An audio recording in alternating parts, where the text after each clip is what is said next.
Okay, people, I'm a little goofy goofball, and I just recorded the entire year of 1360 without audio. So, now I have to go back and tell you what happened this year because I have all the video but no audio, and this is going to be our speedrun recap. Here we go. The first thing I did was show you some things that I added to the lot. I added some decorations, some plants, a fence around the garden, and some trees. Then I told you about Ayoshi's phone mod. So if you remember, I shouted out Ayoshi in the last video for creating the Von Kilsing family and the wanted posters for our challenge.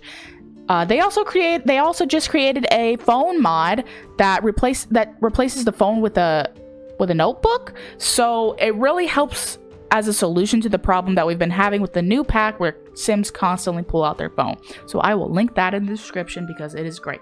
We make fun of Gabriel Von Kilsing for wanting to go out with a girl named Lily Fox. If you watch Lil Simsy, you'll understand the meme. Everyone is still sad about Wyatts' death in the last episode. It thunderstormed, so I found another element.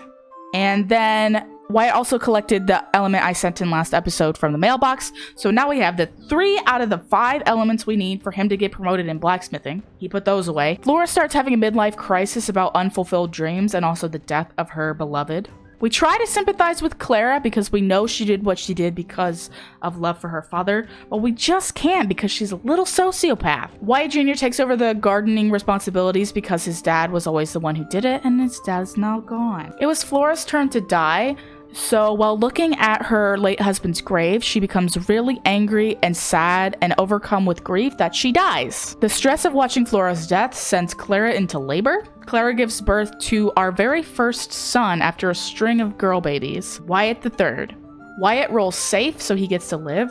But after joking about Clara dying, Clara actually does roll a 1 and dies in childbirth. I have Wyatt Jr. come home from work early because there are no more adults in the house because they have just died. After that, I become stressed about figuring out what the heck we're supposed to do now that there are no adults, so I have Wyatt Jr. quit his job as a blacksmith until I can figure out what to do. Joan ages up into a child. She rolls safe also.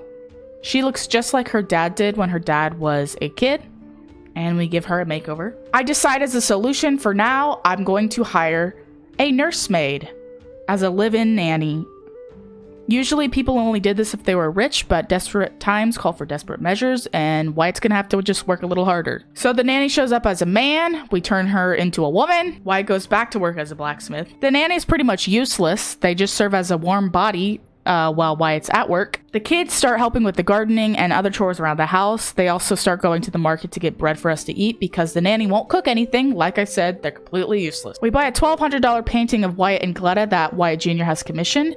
This CC was also created by Ayoshi, and it's really cool, and we're living way beyond our means in this episode, but you know what? I love it.